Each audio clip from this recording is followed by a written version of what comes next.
सुबह के 9 बज रहे हैं और धूप काफ़ी तेज़ हो चुकी है। ब्रेकफास्ट मैंने सारी विलेज में नीचे कर लिया था। काफ़ी अच्छे परांठे बनाए थे। जहाँ पे मैंने सामान रखा था वहीं जहाँ से मैंने गाइड लिया था, उन्हीं की दुकान थी छोटी सी। और काफ़ी देर वेट करने के बाद भी मुझे वहाँ से कोई शेयरिंग गाड़ी नहीं मिली, तो मैंने सोचा चलो सारी से नीचे चलते हैं थोड़ा वॉक करते हुए। तो अभी मैं वॉक करता हुआ नीचे जा रहा हूँ और बहुत ही सुंदर यहाँ का व्यू है। चारों तरफ से काफ़ी अच्छी पक्षियों की आवाज़ आ रही है और एक अलग ही टोटली डिफरेंट एक्सपीरियंस है। आपको दिख रहे होंगे मेरे पीछे पहाड़ और ये इनके खेत।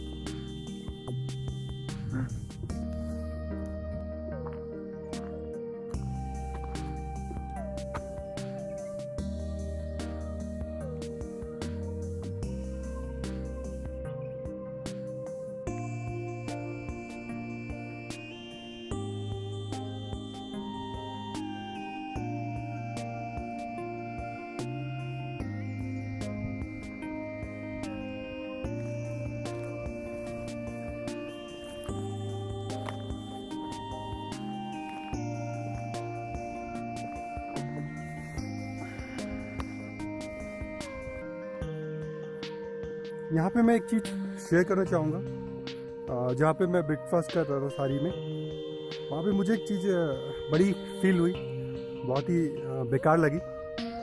जब मैं ब्रेकफास्ट कर रहा था तो उस टाइम एक छोटी सी लड़की आई, जो मेरे ख्याल से आज उनका टूर होगा पूरा का पूरा, तो उसको अपना मोबाइल रिचार्ज करना था। तो जिस शॉप पे मैं ब्रेकफास्ट कर रहा था वो उसकी बगल वाली शॉप पे बैठे हुए थे और सिर्फ अपने बैठे हुए थे, शायद कुछ खा पी नहीं रहे थे। तो उसमें से एक लड़की मेरी वाली शॉप पे आ गई और जो अंकल जी थे वहाँ पे, उनसे उसने पूछा मोबाइल चार्ज करने के लिए। तो अंकल जी ने सबसे पहले तो उससे ये पूछा कि तुम कहाँ से आई हो और किस दुकान पे बैठी हो और कहाँ पे तुम खा रही हो। तो उसने बोल दिया कि मैं बगल वाली पे बैठी हुई हैं, मेरे फ्रेंड्स उस पर बैठे हुए हैं। तो उन्होंने उसे मोबाइल रिचार्ज करने से मना कर दिया कि तुम बगल वाली शॉप में जाओ, वहीं से रिचार्ज करो। तो कहने का मतलब ये है कि अगर आप उसकी दुकान से कुछ नहीं खरीद रहे हैं या कुछ नहीं खा रहे हैं, तो वो एक बहुत छोटी सा जो मोबाइल रिचार्ज करने का था, उसमें मुझे लगता है कि कोई बहुत बड़ी बिजली खर्च होती हो, लाइट लगती हो, तो वो नहीं करने देंगे। और ये ऐसा मेरे साथ पहली बार नहीं हुआ है, मैं 2-3 बार पहले भी फील कर चुका हूँ। और ख़ास करके टूरिस्ट प्लेस में बहुत ज़्यादा होता है कि कोई भी आपको थोड़ी सी भी हेल्प करने के लिए राज़ी नहीं होता, और वो बहुत छोटी सी हेल्प होती है बस, पर वो उसके लिए भी मना कर देते हैं कि आप अगर हमारे यहाँ से ख़रीदेंगे, आप हमारे यहाँ से खाएंगे, आप हमारे यहाँ ठहरेंगे तो हम आपको दे देंगे। अगर आप हमारे किसी और के पास बैठे हैं, कहीं और खा रहे हैं, कहीं और ठहरे हैं, तो हम आपको कुछ भी हेल्प नहीं करेंगे। तो ये बहुत गलत बात है। कभी कभार आदमी को अपनी इंसानियत को बचा के रखना चाहिए। पैसा ही सब कुछ नहीं होता है, पैसा आता जाता रहता है, बट कुछ चीज़ें ऐसी होती हैं जो एक बार माइंड में बैठ जाती है तो बैठ जाती हैं। अब जैसे वो लड़की यहाँ से जब भी जाएगी और अपनी जगह जाएगी जहाँ पे वो रहती है या जहाँ से वो आई है, शायद वो यही अनुभव लेके जाएगी, यही एक्सपीरियंस लेके जाएगी यहाँ से इकट्ठा, कि मैं गई मोबाइल रिचार्ज करवाने के लिए और चार्ज करना था, चार्ज नहीं, चार्ज करना था। तो चार्जिंग पॉइंट के लिए जो प्लग होता है मना कर दिया। गलत बात है। छोटी सी लड़की करने देते मोबाइल चार्ज, क्या फर्क पड़ता है। बट खैर कोई नहीं, लाइफ है, ये सब चीज़ें चलती रहती हैं, छोटी मोटी बातें होती रहती हैं। आप एंजॉय कीजिए इन वादियों का, बहुत सुंदर है।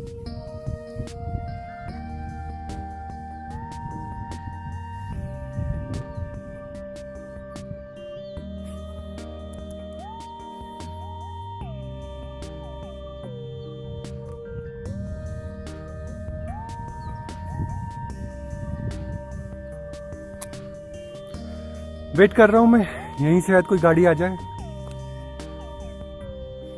सवारी वाली। एक मैप शेयर कर रहा हूँ जो कि इस पूरे रूट का मैप है, और ये मैप आप देख रहे होंगे, स्क्रीन पे शो हो रहा है उसमें कि ये रुद्रप्रयाग से मैंने स्टार्टिंग पॉइंट लिया है, क्योंकि रुद्रप्रयाग जो है मेन स्टार्टिंग पॉइंट है जहाँ से आपको पहुँच के डाइवर्ट होना है कि आपको किस तरफ जाना है, आपको केदारनाथ जाना है या बद्रीनाथ जाना है। ये दो रूट जा रहे हैं। तो एक ये जो केदारनाथ की तरफ जा रहा है ये रूट है, ये जाता है यहाँ से अगस्त मुनि होता हुआ और चंद्रपुरी आएगा, पीरो आएगा, उखीमठ आएगा, और उखीमठ से अगर आप डाइवर्ट मतलब एक जा सकते हैं केदारनाथ की तरफ, और दूसरा रूट जा रहा है चौपता सारी के लिए। तो पहले आता है सारी जो कि दोरीताल के लिए है, और उसके बाद आता है फिर चौपता। और ये जो दूसरी तरफ से आप अगर जाते हैं बद्रीनाथ की तरफ से, तो आप ये इसमें जब जाएंगे आगे की ओर तो आप देखेंगे कि इसमें आपका पड़ रहा है पहले रुद्रप्रयाग से आप जाएंगे कर्णप्रयाग, और कर्णप्रयाग से आप आगे जाएंगे पड़ेगा रास्ते में चमोली कोपेश्वर, और उसके बाद आता है जोशीमठ वाला रूट। और ये चमोली गोपेश्वर से जो है एक दूसरा रूट निकल जाता है जो कि जाता है चंद्रशिला, तुंगनाथ, चौपता, और उसके बाद फिर सारी के लिए। तो अगर आप रुद्रप्रयाग से अगस्त मुनि के रूट को लेते हुए उखीमठ से होते हुए जाते हैं तो आपका जो ये आएगा पहले सारी।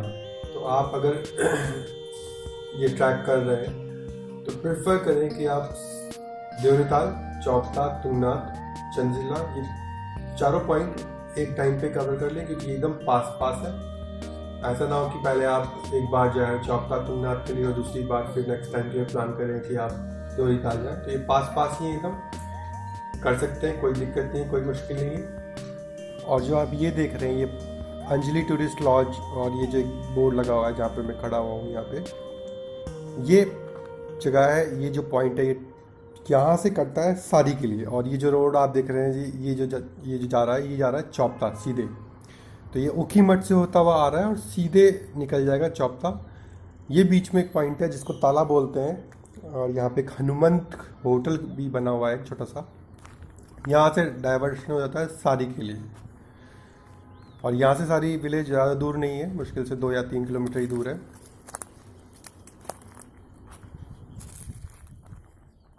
और ये तो उसी जहाँ पे मैं था पहले ताला वाला, उसी से थोड़ा सा आगे ये दूसरा एक काटा जाता है। और ये जो रोड आप देख रहे हैं नीचे की ओर जा रहा है, ये एक तीसरा रोड है सारी विलेज और ये चौपता ट्रैक आने के लिए।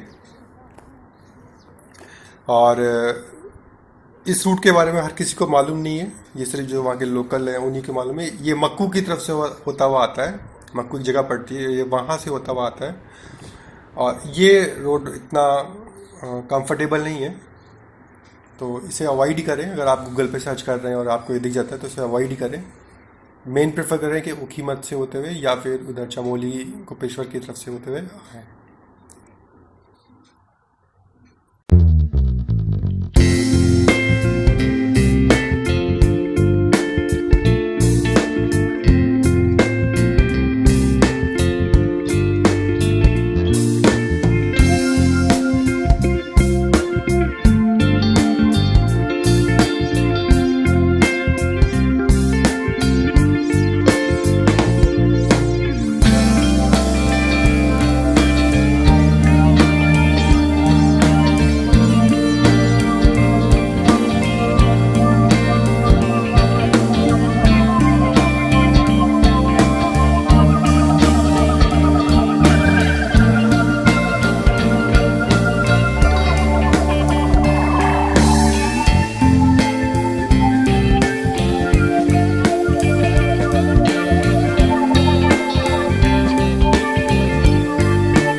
लगभग 4 किलोमीटर का पैदल ट्रैक करने के बाद, पैदल चलने के बाद अब मैं काफ़ी थक गया हूँ। और ये मुझे किसी झरने की, किसी नदी की, छोटी सी नदी है, उसकी आवाज़ आ रही है पानी की। तो मैं सोच रहा हूँ कि वहीं पे थोड़ी देर बैठता हूँ।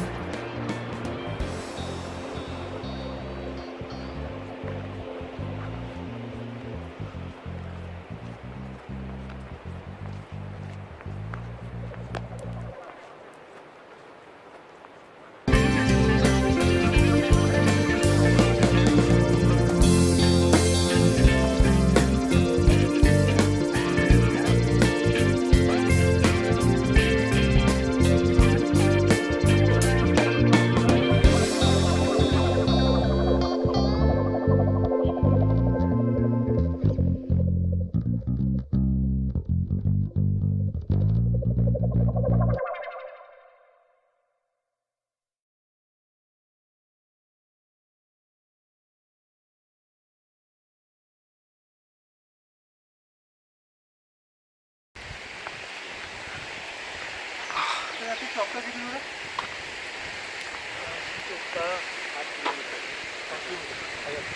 और ये झरने भी जाने का रास्ता? झरने को देखिए तो पुल के जाते जो है झरने ना सकते वहाँ जा सकते हैं, परंतु आप पहले देख लो बालू नहीं, तो यही थोड़ा वाला एरिया जो नहाने के लिए, नहाने के लिए हाँ ना नहा तो सकते हैं ना। मैंने कहा वो रास्ता भी है ना, एक रास्ता ऊपर। अच्छा नहीं उससे नहीं जाएंगे, रोड वाले से। हाँ अच्छा, नहाने के लिए तो देख। तो आप अभी कब तक से आ रहे हो? हाँ मैं चुप सकता हूँ। वहाँ पे एटीएम है ना वहाँ नहीं, ऑनलाइन पेमेंट कर सकते हैं वहाँ पे किसी के पास? नहीं वहाँ पर अभी व्यवस्था है नहीं, कैश ही देना पड़ेगा। एटीएम वहाँ से दिया तो वाट से जब टिकट में भी नहीं काम कर रहे थे। तो वहाँ पे कोई है ठहरने की ढंग का पक्का नहीं? हाँ क्या है? लॉज है वहाँ पर। चेंज सारी में, सारी के तो बेकार है। सारे से अच्छे भी हैं, बैंक भी हैं वहाँ पर। जो भी बहुत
मेरा मन है यहाँ पे मैं नहा लूँ, बट पानी काफ़ी ठंडा है तो नहाना मेरे लिए पॉसिबल नहीं है। तो मैंने सिर्फ मुँह हाथ धो लिए और थोड़ा सा रेस्ट कर लिया और अपने साथ में कुछ ड्राई फ्रूट्स, चॉकलेट्स लाया था, वो मैंने खा लिए। और अब मुझे यहाँ से आगे निकलना है और मैं सोच रहा हूँ कि अब मैं यहाँ से लिफ्ट ले लूँ या कुछ गाड़ी ले लूँ। अब मेरी बस की नहीं है चलना और थक गया हूँ मैं काफ़ी, सामान भी है मेरे पास।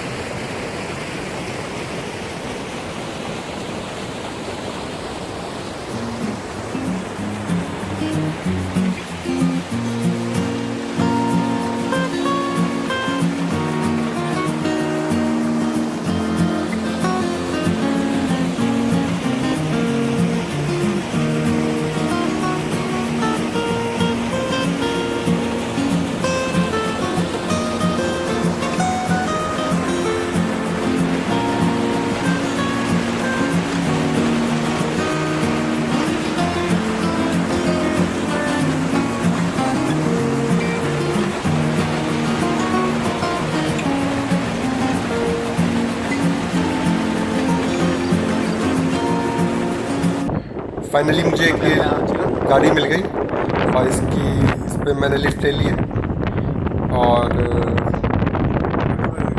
ये मुझे चौपता मुझे उतार देगा। ये डायरेक्ट चौपता जा रहा है तो मुझे वहीं उतरना है।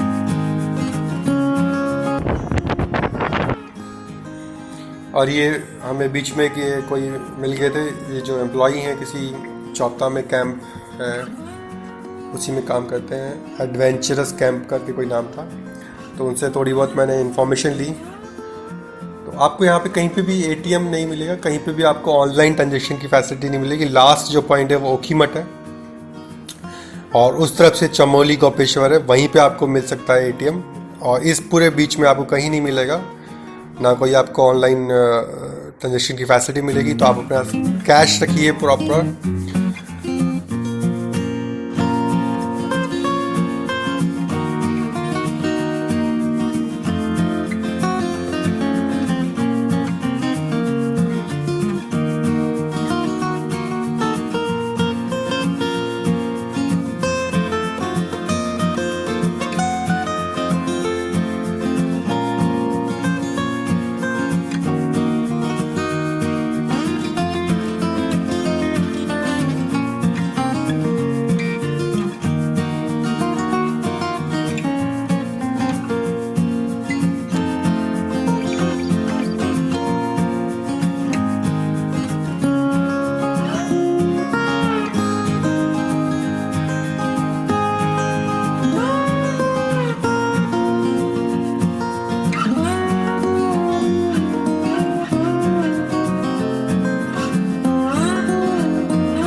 जैसे जैसे हम ऊपर चढ़ते आ रहे हैं वैसे वैसे हवा ठंडी होती आ रही है, ठंड बढ़ती आ रही है। चौपता काफ़ी हाइट पे है और मॉर्निंग में देवरी ताल में तो मेरा मूड ख़राब ही हो गया था। वो मैं खड़ा हुआ था वहाँ पे और जब देख रहा था चाहता तो मुझे ऐसा लग रहा था जैसे कोई घास पे वाइट कलर के फ्लावर्स फूल खिले हुए हैं। और जब मैं पास गया तो मैंने देखा कि अरे ये तो यूज़ टिश्यू पेपर है, तो उन सबको देख के बड़ा मूड ख़राब हुआ। अब यहाँ आके थोड़ा सा अच्छा लग रहा है। और ये जो आप देख रहे हैं ये 4 किलोमीटर पहले का एरिया है चौपता से, और ये यहीं से कैंप सारे स्टार्ट हो जाते हैं। तो अगर आपके पास अपनी कुछ कन्वेंस है, आप अपनी गाड़ी से आए हैं, तो आप इन पे ट्राई कर सकते हैं, इनसे रेट ले सकते हैं, इनसे पूछ सकते हैं। मेन चौपता से इसका डिस्टेंस तकरीबन 4 किलोमीटर है। 4 किलोमीटर पहले से ये सारे कैंप स्टार्ट हो जाते हैं। काफ़ी अच्छे बने हुए हैं, बढ़िया कैंप है।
यहाँ पे मैं आपको फिर एक इम्पॉर्टेंट बात बताना चाहूँगा।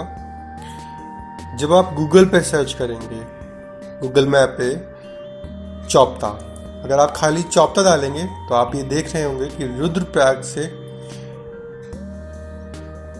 थोड़ा सा आगे जाके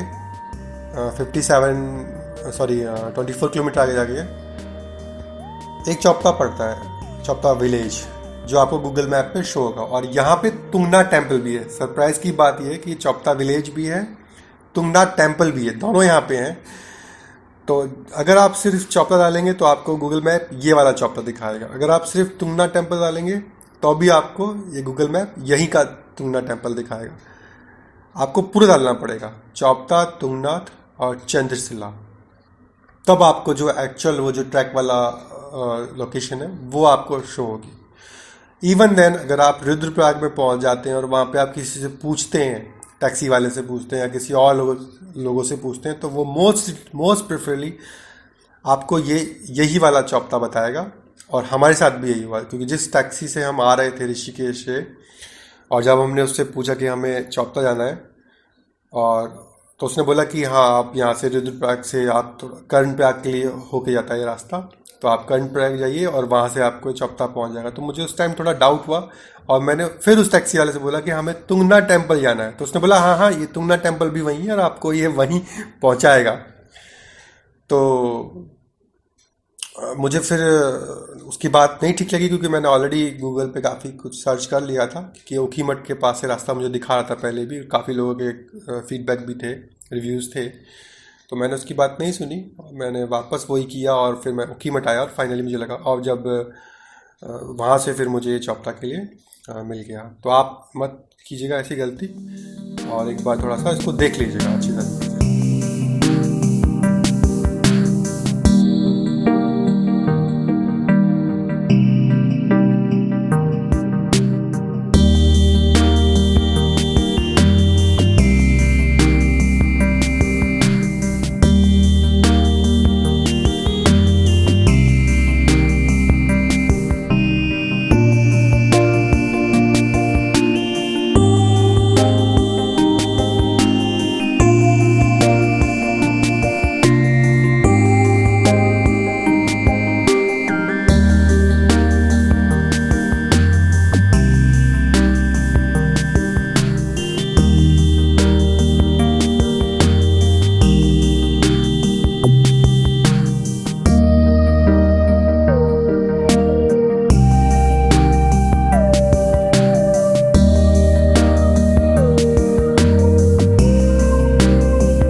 और अगर आपका औली जाने का प्रोग्राम ना हो, औली जाने का प्लान आपका ना हो, तो आप रुद्रप्रयाग से ऊखीमठ वाला जो रूट है वो लें, क्योंकि ये छोटा रास्ता है।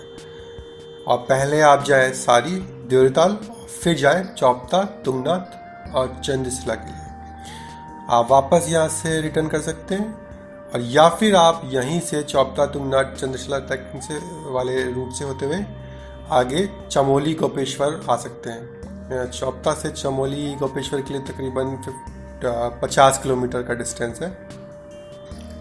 एक चीज़ और है यहाँ पे बहुत इंपॉर्टेंट है कि ये जो पूरा रूट देख रहे हैं, यहाँ पे आपको ये ऊखीमठ से लेके गोपेश्वर तक लोकल ट्रांसपोर्ट की आपको दिक्कत हो सकती है अगर आप शेयरिंग के थ्रू आ रहे हैं या आप लिफ्ट लेके आ रहे हैं, और अगर आप आ रहे हैं ऑफ सीजन में। और सीज़न यहाँ पे होता है वेदर के हिसाब से नहीं। ये जो 4 धाम है, बद्रीनाथ, केदारनाथ, यमुनोत्री, गंगोत्री, तो इनके जो पट खुलते हैं, इनके जो दर्शन स्टार्ट होते हैं, उससे इनका सीज़न स्टार्ट होता है। और जब तक ये पट इनके बंद हो जाते हैं, दर्शन बंद हो जाते हैं तब तक इनका सीज़न रहता है। ये इनका सीज़न होता है, पीक सीज़न, स्टार्टिंग सीज़न। तो इस टाइम में अगर आप आते हैं तो आपको बहुत ईजीली आपको गाड़ियाँ, टैक्सी बहुत ईजीली मिल जाएंगी। अदरवाइज़ आपको वेट करना पड़ेगा, जैसे हमने किया और दिक्कत होगी आपको। और आपका औली जाने का अगर प्रोग्राम है तो आप यहीं से चमोली आइए, चमोली से फिर आप औली के लिए निकल सकते हैं।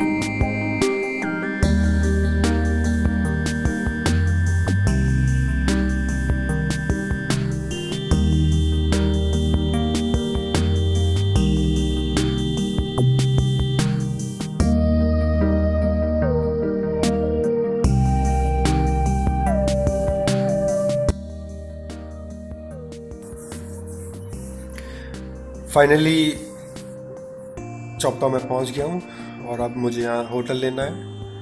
और ये आसपास ही होटल है, 2-3 ढाबे वाले हैं, उनसे मैं मालूम करता हूँ, क्योंकि यहाँ पे मुझे कहीं पे भी बोर्ड दिख नहीं रहा है होटल का ऐसा। और बहुत छोटा सा एरिया है यहाँ पे, कोई बहुत बड़ा एरिया नहीं है। यहाँ पे सब बना हुआ है, कंस्ट्रक्शन हो रहा है बिल्डिंग्स का, और ये छोटे मोटे घर बने हुए हैं, शॉप्स बनी हुई हैं। और उसके बाद फिर मैं स्टार्ट करता हूँ ट्रैक ऊपर के लिए, तुंगनाथ के लिए और चंदसला के लिए। और देखते हैं यहाँ पे मुझे अभी कितना टाइम लगता है।